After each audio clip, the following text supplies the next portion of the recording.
शाम होते ही दिल उदास होता है, सपनों के सिवा न कुछ खास होता है।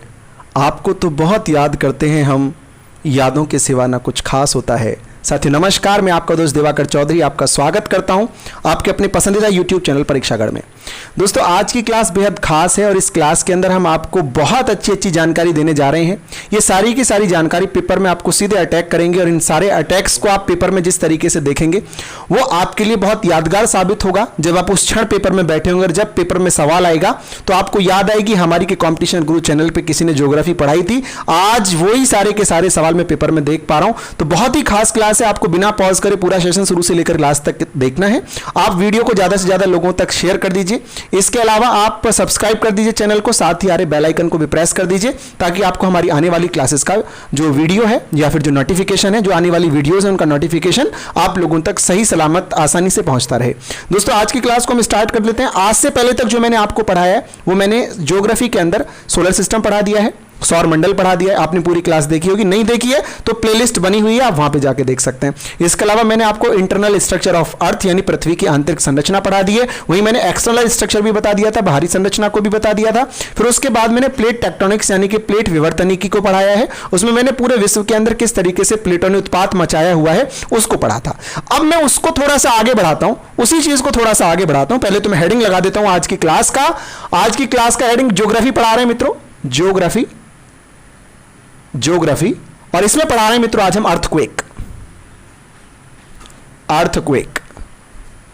अर्थक्वेक यानी कि भूकंप पढ़ा रहे हैं मित्रों। अगर भूकंप आपने सही से नहीं पढ़ा तो आपकी जिंदगी में भूकंप आ जाएगा। इस कारण से बहुत ध्यान से एक एक बात को समझते हुए पढ़ना है मित्रों। तो भूकंप की बात मैं आपसे करता हूं। मैंने कल आपको प्लेट टेक्टोनिक्स के बारे में बहुत सारी चीजें पढ़ाई थी, तो मैं दो डिस्ट्रक्टिव प्लेट्स को ले लेता हूं। डिस्ट्रक्टिव समझते हैं आप लोग, ऐसी दो प्लेट जो एक दूसरे की तरफ आ रही हो, जिनके टकराने के कारण से यंग फोल्डेड माउंटेन्स, ट्रेंचेस इत्यादि का निर्माण होता है। यानी कि विनाशकारी प्लेटें जिनके आपस में टकराने के कारण से किसका निर्माण होता है? नए नए पर्वतों का निर्माण होता है, गहरी गहरी खाइयों का निर्माण होता है और इन्हीं के कारणों से भूकंपों का भी आना होता है। तो मान के चलिए ये वो परत, ये दो प्लेट हैं, एक ये वाली है, एक ये दूसरी वाली प्लेट है। ये दोनों प्लेट हैं दोस्तों। जब ये प्लेट आपस में टकराएंगी तो मैंने आपको बताया था कि इनका जो ऊपरी भाग है उस पे नए नए क्या बन जाएंगे? पर्वत बन जाएंगे। ऐसे करके पर्वत, यंग फोल्डेड माउंटेन्स, पृथ्वी के मुड़ने के कारण से ऊपर की तरफ इस पे पर्वत बनने चालू हो गए हैं, गहरी गहरी खाइयां और पर्वतों का निर्माण होना चालू हो गया है। इसके ठीक नीचे वाला जो एरिया है, इसमें भरा हुआ है गर्मा गर्म मैग्मा, गर्मा गर्म लावा।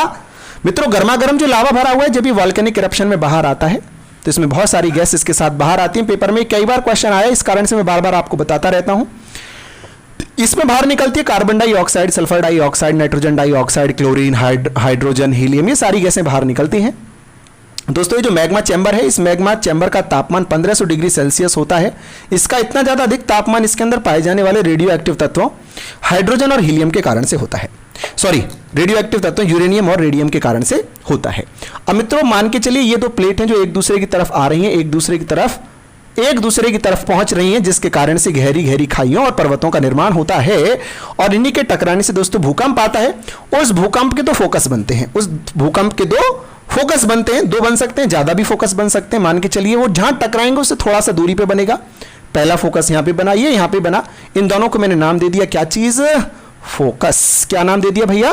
फोकस नाम दे दिया। और यहां जो फोकस है, इन फोकस पर पहली बार आपको भूकंप के झटकों का अनुभव होगा। इनसे सवाल किस तरीके से आते हैं, उन सारी घटनाओं की, उन सारी बातों पर हम आपसे चर्चा करने जा रहे हैं। किस तरीके की वेव्स इस अर्थक्वेक के अंदर निकलती हैं, वो पेपर में कैसे सवाल लेकर के आती हैं, उन सब बातों की आपसे हम चर्चा करेंगे। कौन सी वेव ज्यादा खतरनाक होती है, कौन सी वेव कम खतरनाक होती है, किस स्केल की सहायता से हम भूकंप को मापते हैं या फिर किस इंस्ट्रूमेंट की सहायता से भूकंप की तीव्रता को मापते हैं। इसके अलावा आइसोसिस्मल लाइन, होमोसिस्मल लाइन, इसके अलावा जितने भी सारे क्वेश्चन भूकंप से बनते हैं सारे के सारे इस सेशन में आप लोग देखने जा रहे हैं। बड़े इत्मीनान से, बड़े धैर्य से, बड़ी लगन से, बड़ी तसल्ली बख्श तरीके से आप इस चीज को देखते रहिए। बहुत ही जोरदार है, बहुत ही मजा आने वाला है आप लोगों को। दोस्तों ये ऊपर वाला हिस्सा जो भूपर पट्टी है, क्रस्ट है। क्रस्ट का अर्थ मतलब हिंदी में भूपर पट्टी। इसके अंदर ऑक्सीजन सर्वाधिक मात्रा में पाया जाता है। तत्वों में पूछे तो आपको सिलिकॉन और एल्यूमिनियम, सियाल मैंने बताया था, वो आप उत्तर इसमें लगाएंगे। आइए मित्रों इसको मैं फैलाता हूं और आपको पूरे पृथ्वी के ऊपर एक एग्जाम्पल को लेकर के समझाता हूं कि किस तरीके से भूकंप आपकी जिंदगी में तबाही मचाता है।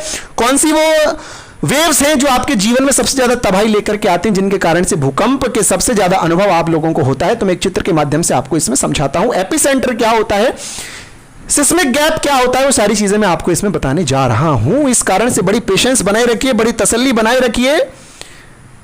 आपको पढ़ाएंगे ऐसा नहीं मिलेगा इसके जैसा।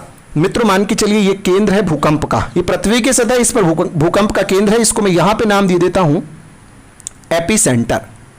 क्या नाम दे दिया भैया, एपिसेंटर। एपिसेंटर क्या चीज है, एपिसेंटर वो चीज है जहां भूकंप जिसके नीचे घटना घटी है, जिसके नीचे फोकस है, और उसके ठीक 90 डिग्री पर जो पृथ्वी की सतह पर पॉइंट है उसको एपिसेंटर बोलेंगे। और यहां पर भूकंप का अनुभव सबसे पहले होता है। भूकंप का अनुभव सबसे पहले कहां होता है, पेपर में सवाल आएगा और आया है कई बार। तो उत्तर क्या हो जाएगा, एपिसेंटर हो जाएगा। मित्रों यहां जहां भूकंप का जो फोकस है वहां से 3 तरीके के जो वेव्स हैं वो निकलती हैं। वो वेव्स कौन कौन सी हैं, तो पहली वेव्स मैं आपके सामने बना रहा हूं। ये प्राइमरी वेव्स आप देख रहे हैं, ये प्राइमरी वेव्स हैं, यहां से जो निकलेंगी वेव के रूप में निकल रही हैं, साइनोसोडियल वेव्स के रूप में निकलती हैं। ये सारी की सारी जो आप देख रहे हैं, जो मैंने डार्क कलर से बनाई हुई हैं, ये बाहर की ओर रहती हैं। इनका जो जाने का जो तरीका है वो बाहर की ओर रहता है। जब ये रास्ते में चलती हैं तो सुरंग और गर्तों का निर्माण करती रहती हैं। ये पी है, पी फॉर प्राइमरी वेव्स। इसको मित्रों कहते हैं प्राइमरी वेव्स। आपसे एक बार पेपर में इतना सा सवाल भी पूछा था, बताइए पी वेव्स क्या हैं। तो पी वेव्स है प्राइमरी वेव्स, हिंदी में कहते हैं प्राथमिक तरंगें। इनको हिंदी में क्या कहते हैं मुन्ना, प्राथमिक तरंगें। इनकी जो चाल होती है वो सर्वाधिक होती है। प्राइमरी वेव्स की चाल सर्वाधिक होती है, लेकिन सर्वाधिक चाल होती है लेकिन उसके बावजूद भी ये सबसे कम विनाशकारी होती हैं। ज्यादा चाल होने के बावजूद भी कम विनाशकारी होती हैं। और इनकी जो चाल होती है वो 8.5 किलोमीटर पर सेकंड होती है। ये जो पी वेव्स हैं ये सॉलिड में भी जा सकती हैं, यानी कि ठोस एरिया में भी पास हो सकती हैं, ठोस माध्यम में भी चल सकती हैं। इसके साथ साथ लिक्विड का मतलब है कि ये द्रव जो एरिया है वहां से भी पास हो सकती हैं। इनका जो स्पीड है वो सर्वाधिक है, 8.5 किलोमीटर प्रति सेकंड है। सॉलिड और लिक्विड दोनों तरीके के मीडियम्स में ये गमन कर सकती हैं। एपिसेंटर का जो केंद्र फोकस है उससे बाहर की तरफ इनका जाना होता है। ये सारी की सारी पी वेव्स हैं। दूसरी वाली वेव्स की अगर मैं आपसे बात करता हूं तो मैं उनको यहां पे बनाए देता हूं इनके बराबर में ही। ये जो वेव्स हैं ये प्राय इतने सारे सुरंग और गर्तों के साथ में नहीं निकलती हैं। ये दूसरी वाली वेव्स हैं। इन दूसरी वेव्स को कहते हैं मित्रों एस वेव्स। इनको कहते हैं एस वेव्स। ये जो आप देख रहे हैं ये प्यारी प्यारी तरंगें आपके दिल को जो छू के निकलती हैं बाहर को, इनको कहते हैं एस वेव्स। एस वेव्स कहते हैं इनको, एस वेव्स कहते हैं भैया, एस वेव्स कहते हैं मुन्ना। जैसे कि आपको पता चल गया एस वेव्स का क्या मतलब है, बिल्कुल आप ठीक कह रहे हैं। बोल दीजिए एक बार क्या कह रहे हैं आप लोग। आपकी आवाज में सुन रहा हूं, आपके अंदर हूं, आपके दिल में हूं, एक बार झांक के देखिए। एस वेव्स का मतलब है सेकेंडरी वेव्स। सेकेंडरी वेव्स मित्रों बड़ा बड़ा लिखूंगा तो बोर्ड पे चीजें नहीं आ पाएंगी। ये सेकेंडरी वेव्स हैं। इसको आप हिंदी में क्या कह सकते हैं, द्वितीयक तरंगें। द्वितीयक तरंगें, इनकी स्पीड भी बहुत ज्यादा होती है लेकिन पी वेव्स के मुकाबले कम होती है। और इनकी जो स्पीड होती है वो 3.5 किलोमीटर पर सेकंड होती है। और ये जो तरंगें हैं केवल ठोस माध्यम में ही गमन कर सकती हैं। ये कभी भी जो द्रव अवस्था है उसमें से गमन नहीं कर सकती हैं। मित्रों ये जो तरंगें हैं ये इन वाली तरंगों के मुकाबले, पी वेव्स के मुकाबले थोड़ी सी ज्यादा घातक होती हैं। इनके मुकाबले ज्यादा घातक होती हैं एस वेव्स। दोस्तों तीसरे तरीके की जो वेव्स हैं उनको मैं आपको दिखाता हूं और वो सरफेस वेव्स हैं। वो इस पृथ्वी की सतह पर होने वाली वेव्स हैं, यानी कि जो ऊपर का हिस्सा है वो अंदर से बाहर नहीं आएंगी बल्कि सतह पर ही बाहर की ओर चलेंगी। और इनको कहते हैं एल वेव्स। इनको कहते हैं मित्रों एल वेव्स। ये जो एल वेव्स हैं इनकी कहानी को हम आपसे यहां पे दिखाई दे रहा है क्या, चलिए इसको हटा के बता देते हैं। इसको हटा दें यहां से, क्या पी वेव्स का स्क्रीनशॉट ले लीजिए आप सब लोग, बहुत ध्यान से सब लोग इसका स्क्रीनशॉट लीजिए। थोड़ा सा हिस्सा हटा रहे हैं। तो अब मैं आपको बताता हूं एल वेव्स के बारे में, थोड़ी सी जानकारी देता हूं कि आखिर एल वेव्स क्या चक्कर है। इनके बारे में थोड़ा थोड़ा जानकारी हम आपको देते हैं एल वेव्स के बारे में। एल वेव्स क्या चीज है, तो ये एल वेव्स हैं। L waves. इनका पूरा नाम है लॉन्ग वेव्स। लॉन्ग वेव्स का मतलब आप कह सकते हैं दीर्घ तरंगे। दीर्घ तरंगे, इनकी जो स्पीड है वो सबसे कम होती है। इनकी स्पीड सबसे कम होती है। अगर पूछे कितनी होती है तो 1.5 किलोमीटर पर सेकेंड होती है। सबसे ज्यादा होती है पी वेव्स की, उसके कम होती है एस वेव्स की, और सबसे कम होती है फिर एल वेव्स की, और इसकी जो स्पीड है 1.5 किलोमीटर पर सेकेंड होती है। और मित्रों, जो पृथ्वी पर सबसे ज्यादा नुकसान पहुंचाती है, या मैं ये कहूं कि जो नुकसान पहुंचाती है वो यही है, सर्वाधिक नुकसान यही पहुंचाती है। सर्वाधिक नुकसान कौन सी वेव पहुंचाती हैं? तो सर्वाधिक नुकसान पहुंचाती हैं मित्रों एल वेव्स। एल वेव्स के कारण से सर्वाधिक नुकसान होता है, क्योंकि पृथ्वी की सतह पर रहती है और पृथ्वी के ऊपर वाले हिस्से को तहस नहस कर देती है जहां तक इनका प्रभाव होता है। इससे पेपर में एक और सवाल आता है कि बताइए सरफेस वेव्स किसे कहते हैं? सरफेस वेव्स किसे कहते हैं, ऐसा सवाल आता है, हिंदी में पूछता है। बताइए पृष्ठ तरंगे किसे कहते हैं? पृष्ठ तरंगे किन्हें कहते हैं? तो पृष्ठ तरंगे किसी और को नहीं बल्कि एल वेव्स को ही, यानी कि लॉन्ग वेव्स को ही, दीर्घ तरंगों को ही पृष्ठ तरंगे अर्थात सरफेस वेव्स कहा गया है। बोलो आपको समझ में आ रहा है कि नहीं आ रहा है? सबको आ रहा है समझ में? सबको अच्छा लग रहा है? बेहद खूबसूरत, बहुत अच्छे। इसका स्क्रीनशॉट जल्दी से ले लीजिए। बहुत अच्छे अच्छे सवाल हम आपको कराने जा रहे हैं, बहुत बढ़िया बढ़िया क्वेश्चन हम आपको करा रहे हैं। इसका जल्दी से आप लोग स्क्रीनशॉट ले लीजिए। हटा दें क्या? हटा दें? चलिए हटा देते हैं, इसको हटा देते हैं और आगे की कहानी हम इसमें आपको बताते हैं। बहुत इंटरेस्टिंग कहानी है, बहुत ही मजेदार कहानी है, दिल को छू जाने वाली कहानी है। ऐसी कहानी है जिसको आप सुनेंगे तो आप भाव विभोर हो जाएंगे, आपकी आंखों से आंसू आ जाएंगे। ऐसे आंसू आएंगे कि ऐसा तो आपको आंसू तब भी नहीं आए होंगे जब, समझ गए? हाँ, बताओ क्या? जब आपको बचपन में चोट लगी होगी। नालायको, समझते बहुत जल्दी हो आप लोग। ज्यादा समझदार होना भी ठीक बात नहीं है। अब मैं आपको यह बताने जा रहा हूं, अब मैं आपको एक बात बताने जा रहा हूं, बहुत कमाल की बात है। और ये कमाल की बात क्या है? मान के चलिए ये एपी सेंटर है, ये यहां पे एपी सेंटर है, बीचों बीच में ये एपी सेंटर है। यहां सर्वाधिक तीव्रता का भूकंप सबसे पहले आप अनुभव करोगे। सबसे ज्यादा जो इंटेंसिटी होगी भूकंप के आने की वो सबसे ज्यादा यहीं पे होगी। इसके बाद में दूसरी लाइन इसके ठीक बराबर दूरी पर, यहां पर मैं एक आपको खींच के बता देता हूं, ये मान के चलिए यहां पे रिएक्टर स्केल को जब आप मापते हैं रिएक्टर स्केल से, तो यहां पे मान के चलो आपकी जो तरंग जो आंकड़ा आता है, मान के चलो 8.5 आता है, और इसके इस बिंदु पे मान के चलो आता है 7.5 इस बिंदु पे। तो यहां भी कितना आएगा? 7.5। यहां भी कितना आएगा? 7.5।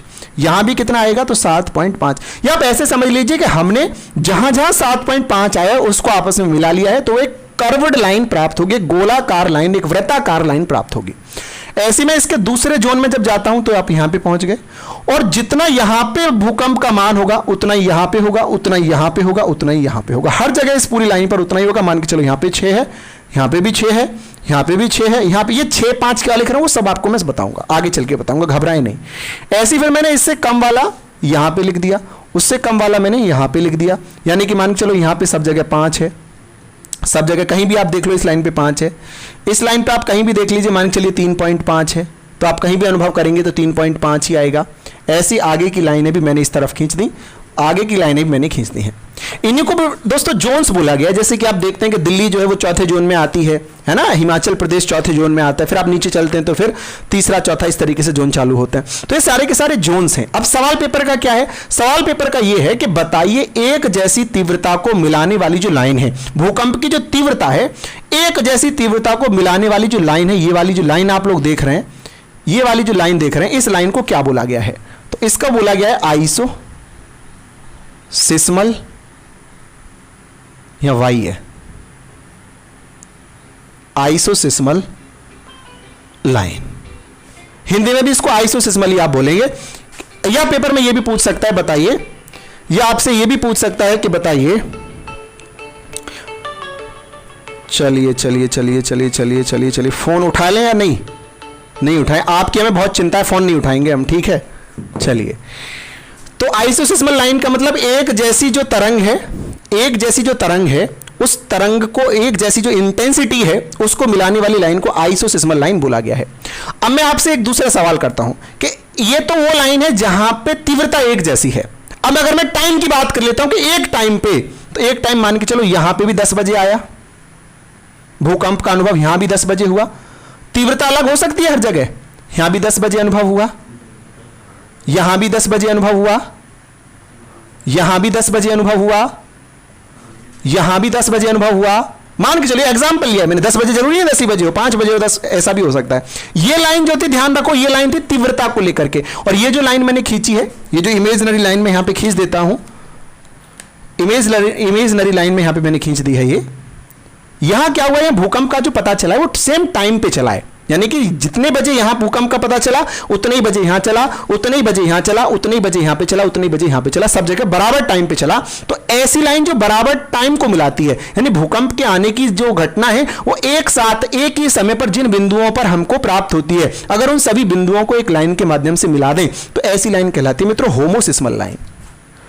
ऐसी लाइन को कहते हैं फिर होमोसिस्मल लाइन, इसको होमोसिस्मल लाइन कहते हैं। फिर ऐसी लाइन जो तीव्रता को बताए उसको आइसोसिस्मल लाइन, ऐसी लाइन जो टाइम को बताए वो होमोसिस्मल लाइन कहते हैं। दोस्तों ऐसा यंत्र जिसके द्वारा भूकंप का पता लगाया जाए कि भूकंप आया है कि नहीं आया है, तो उसको कहते हैं सिस्मोग्राफ। Seismograph, seismograph. ऑप्शन में रिएक्टर स्केल भी दे रखा होगा, ध्यान से आप समझिए क्या सवाल है। सवाल यह है कि बताइए भूकंप का पता लगाने वाले यंत्र को क्या कहते हैं, जिससे यह पता लगता है कि भूकंप आया है कि नहीं आया है। तो भूकंप का पता कौन लगाएगा, सिस्मोग्राफ लगाएगा। फिर रिएक्टर स्केल क्या करेगा, रिएक्टर स्केल बताएगा इंटेंसिटी और एनर्जी ऑफ अर्थक्वेक, यानी कितनी तीव्रता का आया है उसकी माप को बताएगा कौन, रिएक्टर स्केल। भूकंप आया है कि नहीं आया उसको कौन बताएगा, सिस्मोग्राफ बताएगा। छोटा सा महीन सा अंतर है, आप लोगों को समझ में आ रहा है तो कमेंट में यस बताइए। मैं क्या कह रहा हूं सुनो दोबारा, मैं ये कह रहा हूं आपसे कि अगर आपको भूकंप का पता लगाना है कि भूकंप आया है अथवा नहीं आया है, तो भूकंप के आने और ना आने का पता कौन लगाएगा, सिस्मोग्राफ लगाएगा। उसकी तीव्रता का पता कौन लगाएगा, कितनी इंटेंसिटी का आया है, 5 का आया है, 6 का आया है, 7 का आया है, तो उसको कौन बताएगा, रिएक्टर स्केल बताएगा। यानी सिस्मोग्राफ क्या करेगा, सिस्मोग्राफ करेगा भूकंप के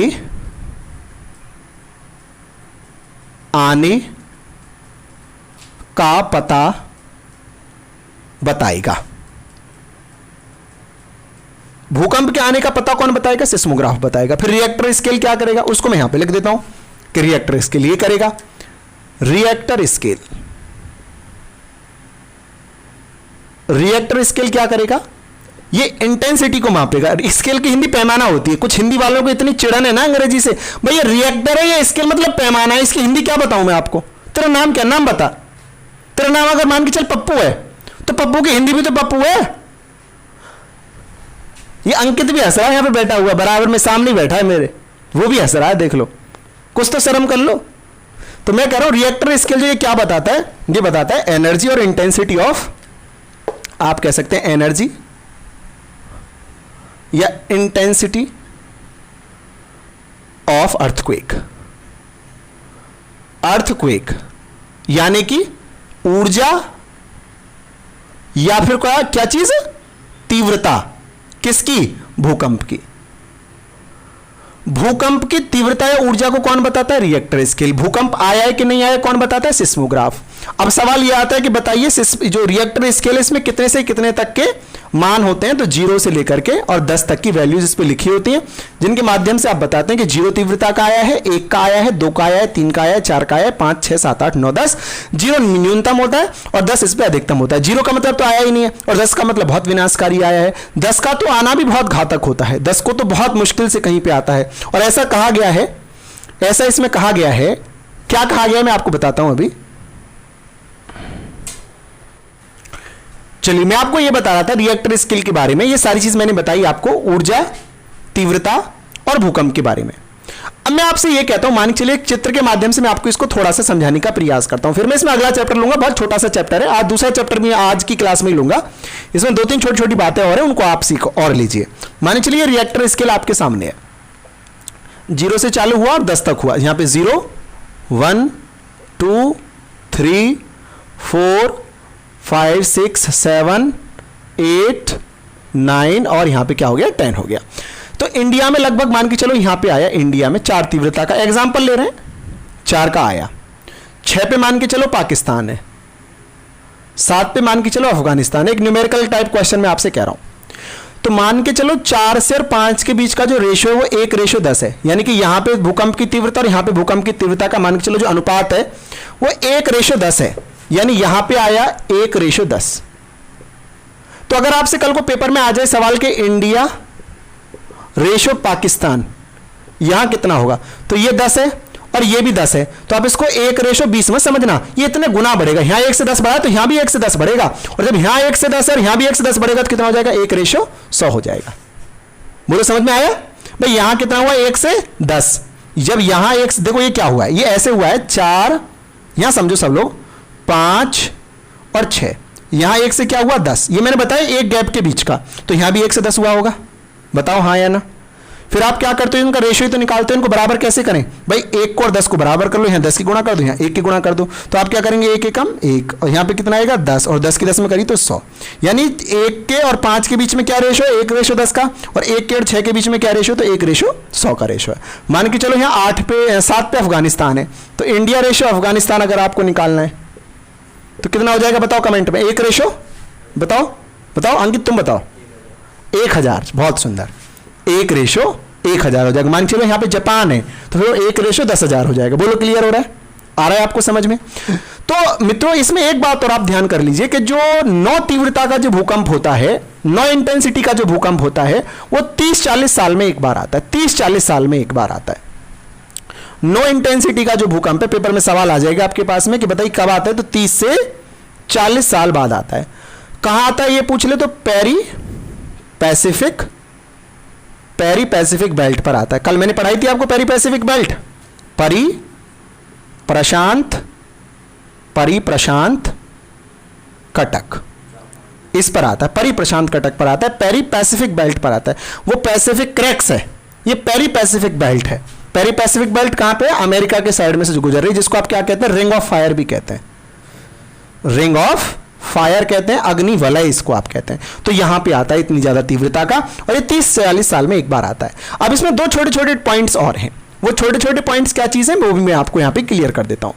वो छोटे-छोटे पॉइंट्स हैं, सिस्मिक गैप क्या चीज है, ये एक छोटा सा पॉइंट है, इसमें 2 बातें मेरे को आपको बतानी है। सिस्मिक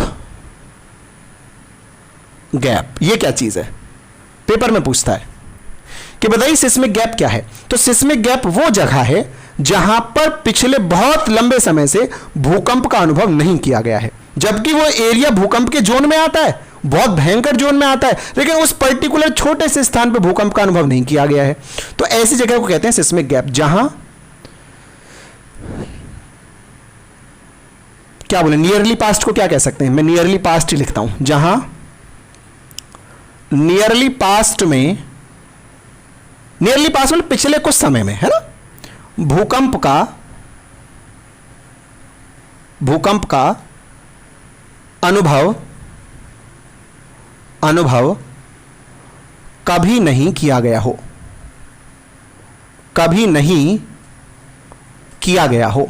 तो जो ऐसी जगह होती है जहां पे पिछले नियरली पास्ट में कभी भी भूकंप का अनुभव नहीं किया गया, जबकि वो भूकंप के जोन में जगह आती है लेकिन वहां भूकंप नहीं आया है, वहां फील नहीं हुआ है भूकंप, ना वहां पे तबाही मची है, वो छोटा सा 1 आध वर्ग किलोमीटर का एरिया जो है उसी को क्या कहते हैं, सिस्मिक गैप कहते हैं। पेपर में कैसे सवाल आएगा कि बताइए उस एरिया को क्या कहते हैं जहां पे नियरली पास्ट में भूकंप का अनुभव नहीं किया गया है, तो उत्तर क्या हो जाएगा, सिस्मिक गैप हो जाएगा। अब आपके दिमाग में एक चीज आ रही होगी, आखिर यहां पे अनुभव क्यों नहीं किया जाता है?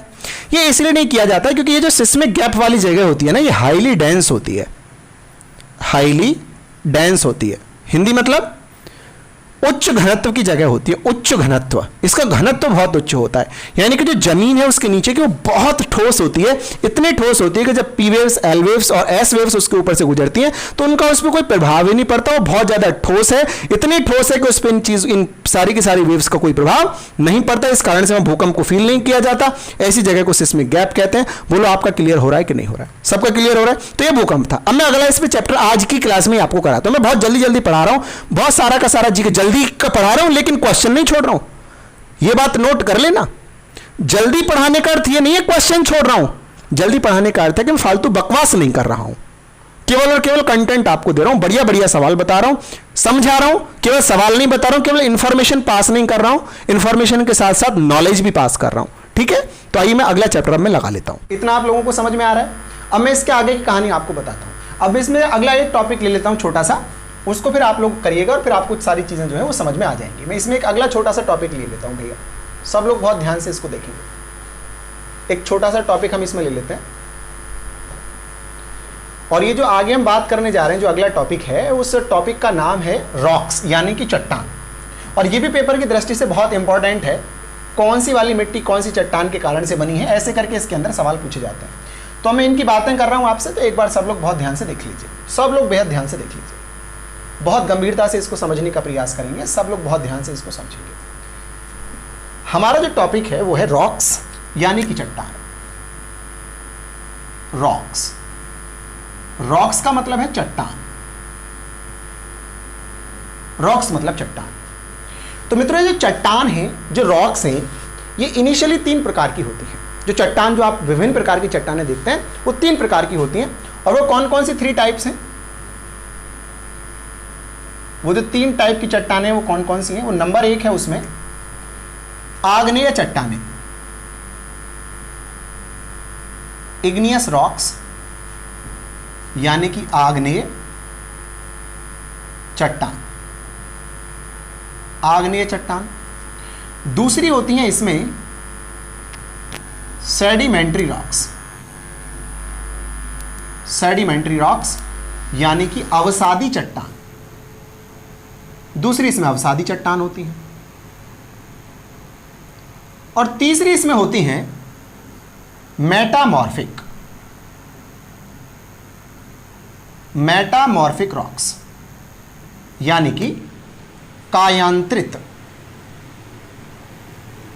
कायांतरित चट्टान, या इसको हम रूपांतरित चट्टान भी कहते हैं, यानी कि जो चेंज होकर के बनती है वो फिर ये मेटामॉर्फिक चट्टान यानी कि कायांतरित चट्टान होती है।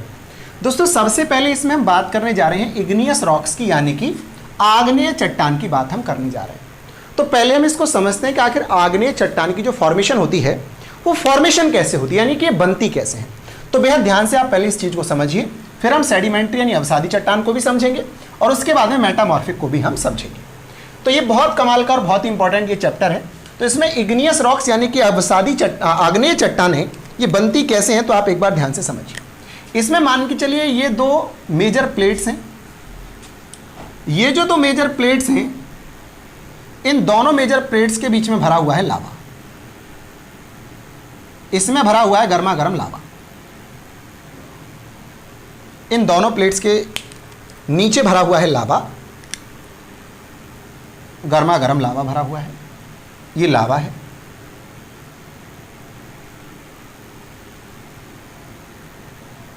ये लावा है। मित्रों, ये जो लावा है, जब ये आपस में टकराएंगी या फिर एक दूसरे की ओर से हटेंगी, तो जो जगह बनेगी उससे फिर क्या होगा, ये लावा बाहर की तरफ निकल के आएगा।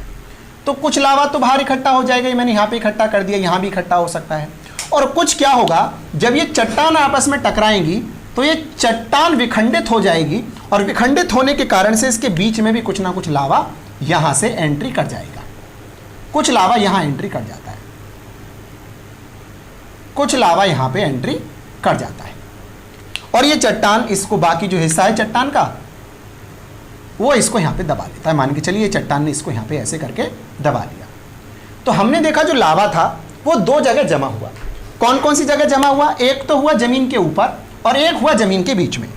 ये जो अंदर जमा हुआ है, ये जो अंदर जमा हुआ है, इसको आप कह सकते हैं आंतरिक लावा, आंतरिक लावा कह सकते हैं इसको, जो अंदर जमा हो गया है चट्टान के बीच में। इसको आप कह सकते हैं बाह्य यानी कि एक्सट्रूसिव, वो इंट्रूसिव है, ये एक्सट्रूसिव है, यानी कि बाह्य लावा जो आपके सामने आ गया है। अब ये जो अंदर जमा हो गया है लावा, यानी जो आंतरिक लावा है, इसके कारण से क्या क्या बनने में आता है? इसके कारण से बनता है ग्रेफाइट, इसके कारण से बनता है ग्रेफाइट। ग्रेफाइट के अलावा इससे बन सकता है ऑस्मोडियम, बन सकता है।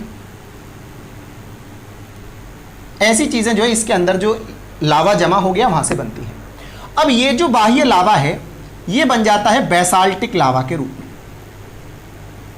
ये बेसाल्टिक लावा के रूप में जम जाता है, बेसाल्टिक लावा के रूप में ये जम जाता है, ये बेसाल्टिक लावा बन जाता है। अब आपके पेपर में सवाल ये आता है कि बताइए जितनी भी टोटल कुल मिलाकर के चट्टानें हैं उनमें से कितने प्रतिशत चट्टानें आग्नेय चट्टान हैं। तो मित्रों ये 85% जो चट्टान है, 85%, पहला सवाल है कि 85% जो है वो कौन सी होती है, इग्नियस रॉक्स होती है। मैं टोटल पृथ्वी की सरफेस पर बात नहीं कर रहा हूँ, मैं जितनी भी चट्टान उनमें कितनी होती है, 85% इग्नियस रॉक्स हैं, आग्नेय चट्टानें, नीचे से निकली हुई लावा के कारण से बनी हुई चट्टानें जिनके कारणों से पठारों इत्यादि का निर्माण भी होता है। इसके अलावा अगर प्राथमिक चट्टान आपके पेपर में सवाल पूछ ले कि बताइए प्राथमिक चट्टान या प्राइमरी चट्टान कौन सी है, तो प्राथमिक चट्टान जो है यानी प्राइमरी चट्टान जो है, प्राइमरी जो रॉक है वो भी आपकी जो है इग्नियस रॉक है यानी कि आग्नेय चट्टान है। इसके अलावा अगर आपके पेपर के अंदर एक और सवाल आ जाता है कि बताइए सबसे ज्यादा डेंसिटी किसकी होती है, मैक्सिमम डेंसिटी यानी कि सर्वाधिक घनत्व किसका होता है, या मैक्सिमम सॉलिडिटी भी पूछ सकता है, यानी सर्वाधिक ठोस कौन सी होती है, तो भी आपका उत्तर है इग्नियस रॉक्स ही सर्वाधिक ठोस होती है। अगर पेपर में मान के चलो कल को सवाल आ जाता है कि ऐसी कौन सी चट्टान होती है जिसके अंदर कोई फॉसिल या फ्यूल्स नहीं पाया जाता है, कोई भी जीवाश्म ईंधन नहीं पाया जाता है, जीवाश्म ईंधन किसके अंदर नहीं पाया जाता है, तो भी इसका उत्तर हो जाएगा आग्नेय चट्टान। ये क्यों नहीं पाया जाता है, क्योंकि आप जानते हैं कि लावा का तो तापमान ही 1500 डिग्री सेल्सियस होता है, तो क्या 1500 डिग्री सेल्सियस तापमान पर किसी भी जीवाश्म का बच पाना मुमकिन है, तो नहीं है। इसी कारण से जो आग्नेय चट्टानें इनके अंदर जीवाश्म ईंधन भी नहीं पाया जाता है। कल को आपसे यह भी सवाल आपके पेपर में पूछ सकता है कि बताइए जो बेसाल्टिक लेवा है वो किसके रूप में परिवर्तित होता है, तो ये बेसाल्टिक लावा जो है ये परिवर्तित होता है किसके रूप में, काली मिट्टी, काली मिट्टी के रूप में ये परिवर्तित हो जाता है, या रेगुर मिट्टी भी आप कह सकते हैं, रेगुर मिट्टी के रूप में भी ये परिवर्तित होता है। अब जो काली मिट्टी है ये किसके लिए उपयोगी है, तो काली मिट्टी उपयोगी है कपास के लिए, कपास के लिए उपयोगी है काली मिट्टी। इसके अलावा किसके लिए उपयोगी होती है जो है काली मिट्टी, तो गन्ने के लिए उपयोगी होती है, और किसके लिए, पीनट्स के लिए भी उपयोगी होती है। तो ऐसे सारे सवाल इसके अंदर से हैं। तो आग्नेय चट्टान को आपको समझ में आ गया। इसके बाद में हम चलेंगे किस चट्टान की ओर, हम चलेंगे फिर इसके बाद में अवसादी चट्टान की ओर यानी सेडिमेंट्री रॉक्स की ओर, फिर उसके बाद चलेंगे हम मेटामॉर्फिक यानी कि कायांतरित अथवा रूपांतरित चट्टान की ओर। तो आपको मैंने इतना सारा आज कुछ पढ़ाया है, अब मैं आपसे कुछ सवाल पूछ लेता हूं इसमें जितना भी मैंने आज आपको पढ़ाया है। आप बताइए सबसे पहले भूकंप का अनुभव कहां पे होता है, कमेंट बॉक्स में कमेंट करके बताइए। आप लोग बताइए जल्दी जल्दी, सबसे जो पहले अनुभव होता है भूकंप का वो कहां पे होता है, कमेंट में बताइए। अंकित तुम बताइए क्या बोलते हैं उसको, एपी सेंटर बोलते हैं ना, कमेंट बॉक्स में सब लोग। बहुत बढ़िया, बहुत अच्छे, बहुत खूबसूरत, उसको एपी सेंटर कहा गया है, बहुत बढ़िया। अब आप मुझे बताइए कि जो भूकंप की वेव्स हैं वो कितने प्रकार की होती हैं, 1 प्रकार की, 2 प्रकार की या 3 प्रकार की, बताओ सब लोग बताओ कमेंट करके, 1 2 3 कमेंट करो। बहुत बढ़िया, बहुत बढ़िया, बहुत बढ़िया। 3 प्रकार की होती है, कौन कौन सी होती हैं, मेरे साथ बोलो, मन में बोलो, एस वेव्स यानी कि सेकेंडरी वेव्स। सबसे पहले कौन सी बोलोगे, पी वेव्स, है ना, पी वेव्स मतलब प्राइमरी वेव्स, दूसरा सेकेंडरी वेव्स यानी एस वेव्स, और तीसरा एल वेव्स यानी कि लॉन्ग वेव्स यानी कि दीर्घ तरंगें। 3 तरीके की तरंगें होती हैं। जो पी वेव्स हैं, प्राइमरी वेव्स हैं, उनकी स्पीड सबसे ज़्यादा होती है, तो उससे कम स्पीड होती है एस वेव्स की, और सबसे कम स्पीड किसकी होती है, एल वेव्स की होती है। उनकी 8.5 होती है, फिर उसकी 3.5 होती है और उसकी 1.5 होती है। जो एस वेव्स हैं, जो पी वेव्स हैं, वो ठोस में भी चल सकती हैं और लिक्विड यानी कि द्रव में भी चल सकती हैं, लेकिन ये दोनों केवल ठोस में ही चल सकती हैं। सबसे ज्यादा विनाश कौन सी मचाती है, बताओ, एल, पी या एस, बताओ सबसे ज्यादा विनाश कौन सी मचाती है, कमेंट करके बताओ जल्दी जल्दी जल्दी जल्दी जल्दी, बोलो बोलो बोलो बोलो। बहुत खूबसूरत, अंकित बहुत सही उत्तर बता रहे हैं, एल वेव्स बता रहे हैं, बहुत जोरदार, बहुत अच्छे, बहुत बढ़िया, बहुत अच्छे, बहुत खूबसूरत, बहुत खास हैं आप, तभी तो इतने नासाज हैं आप। चलिए अगला सवाल और आपके लिए, बताइए, सब लोग बताएंगे इसका उत्तर, सब लोग बताएंगे। सवाल ये है कि बताइए जो भूकंप है उस भूकंप को किस यंत्र के द्वारा, कि भूकंप आया है कि नहीं आया है, ये किस यंत्र के द्वारा मापा जाता है, बताइए, बोलिए सबसे ज्यादा किस यंत्र के द्वारा मापा जाता है, बताइए बताइए बताइए, बोलिए बोलिए।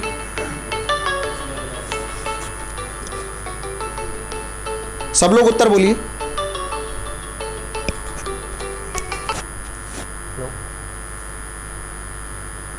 थोड़ी देर में कॉल करते हैं सर क्लास में ना।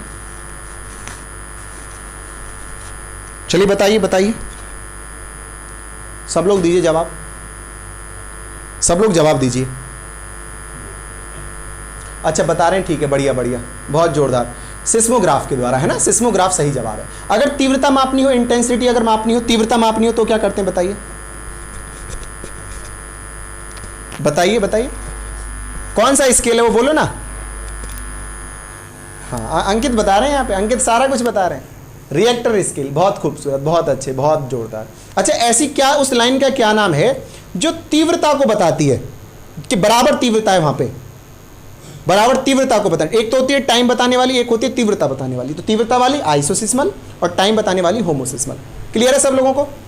चलिए ठीक है, तो आप सब लोगों से विदा लेने का टाइम आ गया है। आप सब लोग इसी तरीके से पढ़ते रहिए, यूं ही मुस्कुराते रखिए, अपने आसपास सफाई रखिए, कंपटीशन गुरु चैनल को सब्सक्राइब करते रहिए, इस वीडियो को लाइक करके जाइएगा और ज़्यादा से ज़्यादा लोगों के साथ में इसको शेयर कर दीजिएगा। नमस्ते, जय Hind, good night, bye bye.